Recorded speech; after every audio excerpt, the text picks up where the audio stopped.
Hey everyone, so I've decided to work my way through my incomplete stash, and so I basically created a whole series of alcohol ink panels as part of a project some time ago. I knew what I wanted to do with them because when I create things like this, if I used this full piece on a card, I'd find it very, very overwhelming. I really like things to be much simpler.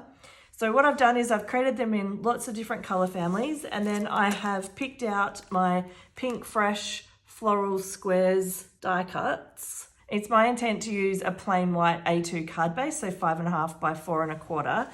I then have these craft color panels that will layer on top with a small border around the edge. So these are 5.25 by 4 inches. I'll then cut these components down into small squares and layer them behind these die cuts. So I'm going to cut these out of white, and then I'm going to stack them up so I have a little bit of height. I'll probably do 3 on each one. Then I'll put a square of the alcohol ink behind it. And then I have my trusty little sentiments set here where I've got the "You're amazing," and I'm going to stamp that in small writing underneath the design. Now, to give you a better idea of what I am talking about, I have these panels. I've chopped up part of the purple and I've chopped up a yellow piece also. For the yellow, I have 6 pieces, and then I just have 2 of the purple. And this was just me really trying it out. Now, even on this one where we don't have a full alcohol ink background, you can really tell that this is handmade and it's something that has been created from scratch. What I will be doing is popping these together with a card base, one of these panels. I'm going to attach the white and then just have a small saying just under here. So these are going to be very, very simple. But I actually love the simplicity of it, and I think it really just highlights the alcohol ink, and it makes that the hero of the card. Given the nature of this card and the design, it's really important that everything is straight. I've decided that I'm going to use my Misty stamping tool for this, and then I also have my Simon Says Stamp transparent grid.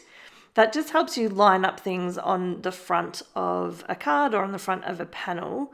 To use it, you simply put your item underneath, line up the grid so that it's right in the corner of your Misty, and then you can attach your own item and then your stamp to the card where you're intending to attach it. And then when you close the lid of the Misty, this sentiment, the "You're amazing" sentiment, is going to be in the exact right spot. So I'm fiddling with it a little bit here. It's a little bit sticky. It's getting a little bit stuck. But basically that grid meant that it is perfectly straight.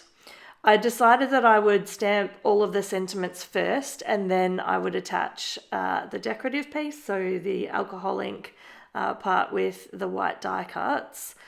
This is pretty straightforward. I'm stamping onto some paper that is from like a craft notebook that I've then, repurposed to make some cards. So the surface of it is not particularly smooth.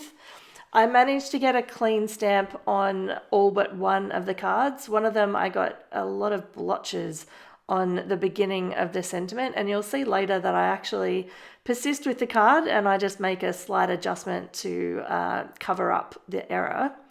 Just running through using my Misty, this makes things so simple. If I had tried to line this up with a stamping block, I would definitely be wonky. Okay, now that these are all done, I'm using my Tombow Mono multi-glue, and I'm just putting a bunch of liquid glue on the back, and then I'm lining up the panel with a little gap between that and the sentiment. Once it's done, I give them a firm press to make sure that the liquid glue is making good contact with the craft paper. This is such a simple card, and these were so quick, although they were quick to assemble, but I did have the backing panels or the backgrounds already created, and that in itself was its own project.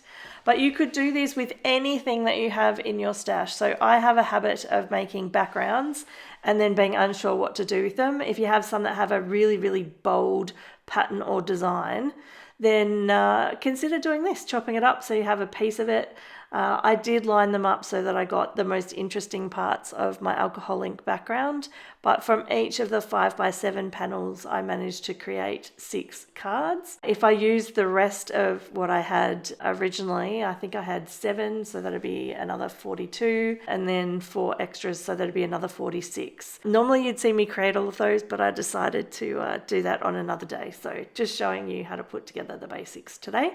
Do you enjoy creating inky backgrounds, using inks and stencils? Do you like using gel paste? Even the alcohol inks like I have here? I'm really interested to hear what your favourite mediums are, or if you really just love using pattern paper. If you could let me know in the comments below, that would be really helpful.